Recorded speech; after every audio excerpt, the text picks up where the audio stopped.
Kazampo, I'm Lhazin from Thimphu, and I am an alumni of UCL Bartlett's School of Planning. The QS World University Rankings places UCL third in the UK after Oxford and Cambridge, and the Bartlett School of Planning is consistently ranked as one of the top 3 planning schools in the world. I feel incredibly privileged to be able to learn and do research at UCL, and to be able to live in London for the past 15 months. I completed my master's in international planning with a specialism in smart cities in 2020. The program provided a strong international focus on urban planning and encompassed countries across Europe, North America, Africa, and Asia. So if you're wondering what urban planning is and what it is that urban planners do, planners complement the work of architects, engineers, and politicians. They work at the intersection of these professions and engage the community to design for the future. Urban planners use evidence-based research, tools, and policies to determine where people live, work, and play. They also ask questions about how people should move around, what systems need to be put in place, such as roads, water, sanitation, electric grids, what public amenities and civic assets are vital to create sustainable, healthy communities.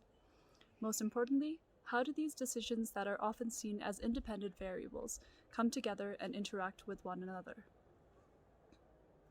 I've always been curious about the interactions between people and their physical spaces, because our behaviors, mental health, identities, and economic vitality are all shaped by urban systems.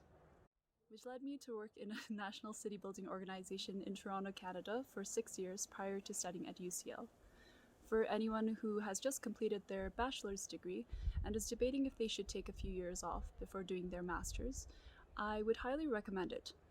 Having worked prior to my master's enabled me to draw from on-the-ground experience and ask questions that complement and sometimes opposed academia.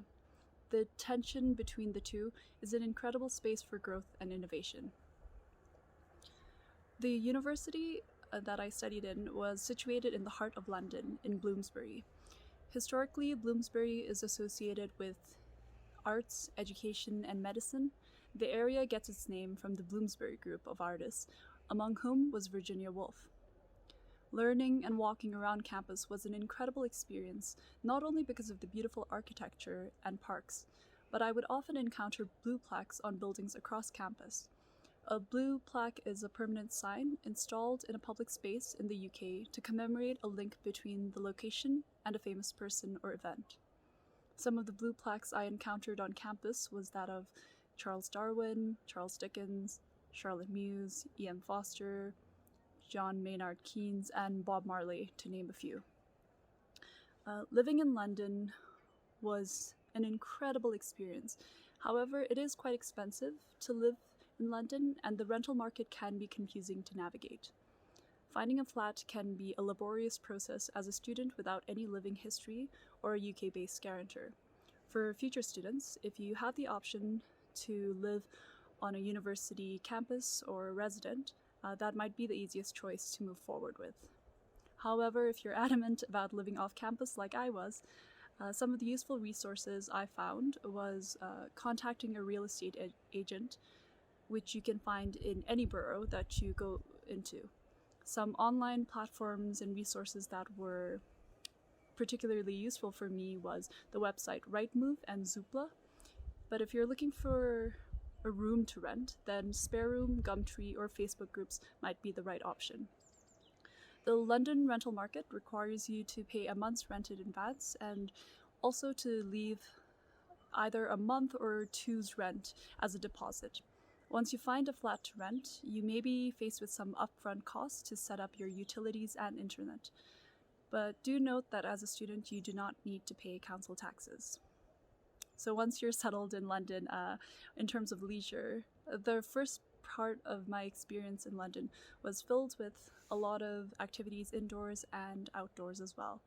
I went to a lot of live music, I saw a lot of live music, theaters, and I went to a lot of galleries and restaurants. Something I genuinely miss is the Sunday roast. London has a wide range of free civic assets, including museums and parks, and a lot of them are very accessible in terms of price, if not they're free entirely. The Design Museum and V&A were my two favorite museums. I would also highly recommend visiting Primrose Hill, Greenwich, and Richmond Park if you are able to. Another incredible civic asset is the Barbican. It made me change my mind about brutalist architecture and is unlike any other architecture I've seen in London. The second half of my experience in London mostly consisted of staying home because of the global pandemic. When I wasn't at home, I tried to go out to as many parks as I could, and I often biked there or walked there. And when the lockdown started to ease, I started revisiting the vast network of farmers markets on the weekends. I lived in Little Venice and enjoyed walking or biking along the canals to Regent's Park and all the way to Angel as well. The canal system in London is vast and is wonderful to explore, so I would highly recommend it. As I mentioned, the second half of my time in London was quite different because of COVID. When COVID started, due to all the uncertainty and the risks involved in traveling, I decided that the best course of action was to remain in my flat. I was living alone at that time, but thankfully I never felt lonely because of my family and friends. In addition to my family and friends, the Bhutanese embassy in Brussels constantly checked up on all of us. I felt incredibly privileged throughout to be a citizen of Bhutan because we had a government who was not only very caring and generous, but kept us up to date with all the information on a local and global scale about the pandemic.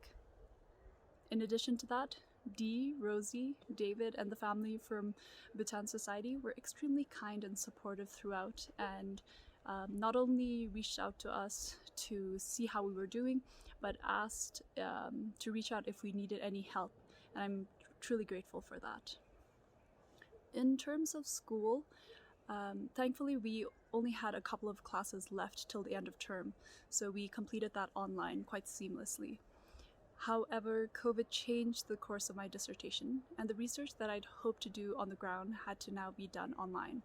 This presented its own set of challenges, but my supervisor, thankfully, and Mr. Tashi from the Ministry of Works and Human Settlement were incredibly helpful and encouraging throughout the process. The Ministry of Works and Human Settlement was an incredible resource and connected me to a number of resources in Bhutan, as well as to planners in the UK and US who are friends of Bhutan. So I'm incredibly grateful for all the support that I received from the government. That's it from me. I hope you're all safe and well. If you're in London or even right outside of London, please do take advantage of the parks and outdoor spaces in the UK and go on a self-guided tour or rent a Santander bike if you're in London next. Take care.